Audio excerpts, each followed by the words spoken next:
service again, now that there are no more restrictions on how many people may attend gatherings. To get reaction to this, I am joined by Bishop Malusi Mpumlwana, the General Secretary of the South African Council of Churches. Bishop, thank you very much for your time here on All Angles. Firstly, you are part of the Ministerial Advisory Committee. When did the minister start to get a hold of you and let you know of his plans or his suggestions to drop some of our COVID-19 regulations?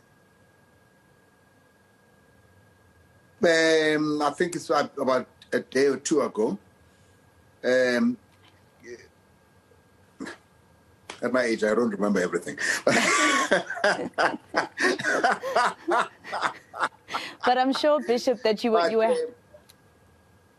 I'm sure, Bishop, that you were happy to hear. Okay, apologies. You can continue. You can continue, Bishop. Yes, I'm very happy to hear this because it leaves the agency, the decision to protect oneself to the individual, which really is where it ought to be ultimately. But you are very happy that worshipping communities can gather much more freely. I mean, we have got churches that have been extremely constrained, like, for example, the ZCC, the St. John's Apostolic Church, and of course churches like Apostolic Faith Mission, very large churches like Rhema Church that could not gather as they had wished to have. So for a long time, these congregations have not been able to gather. I think that ZCC probably just totally abandoned their ability to get together for some time. So I think that many churches will be very happy with this, but we would like to still encourage the caution, because all that has happened is that the government doesn't have to do this for you. We take responsibility for protecting ourselves. And I think that it's very important that we must vaccinate and make sure that we minimize the ability of the virus to spread in our midst, because it hasn't gone away. It has not taken vacation.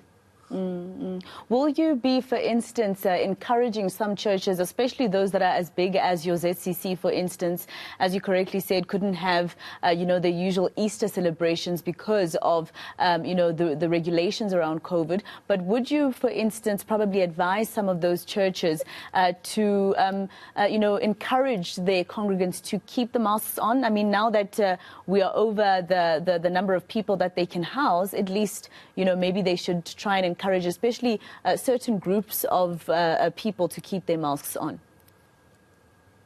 Well, I keep my mask on. I can say that most certainly. But I think that the main thing is to encourage vaccination, because once we are vaccinated, we minimize the ability of the virus, because you minimize its impact on one's life. I have, for example, had infection myself on the virus, but because I'm vaccinated, it has got mild symptoms and it goes away. So the more people vaccinate, the better for all of us. And I think that's what we're trying to encourage. Vaccinate, vaccinate, vaccinate, and make sure that because then if we are all vaccinated, it has got minimum. In fact, the viral load is limited in our midst, and that's the most important thing. Even though we would like to encourage masks as much as possible.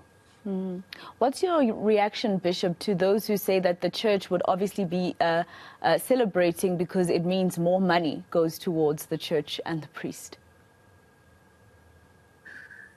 The church is not about money. Church is about worship and spirituality. It does mean that you are better able to minister to people. I don't know that people think of church as a money-making machine. Maybe there are churches that think of themselves in that way.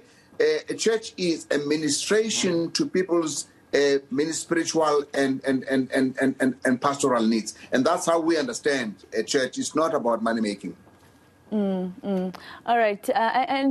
Bishop, when you were sitting, with the minister and the rest of cabinet giving your opinions about this, were there any people who were against, these new regulations or, the fact that we're dropping some of the regulations that we had? Were there anyone amongst the committee, for instance, who said, no, we should keep the regulations as they previously were?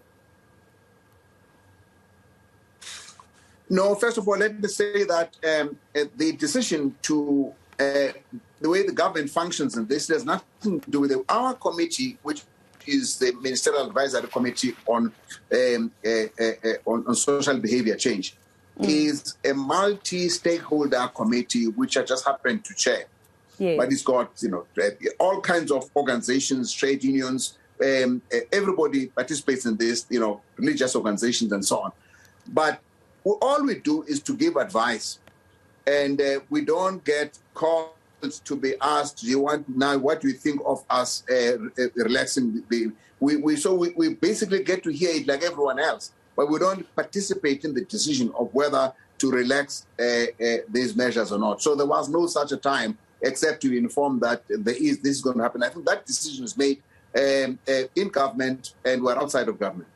Of course. All right. Well, thank you very much for speaking to us, Bishop, here on All Angles. That was Bishop Malusi Mpumlwana. He's from the South African Council of Churches.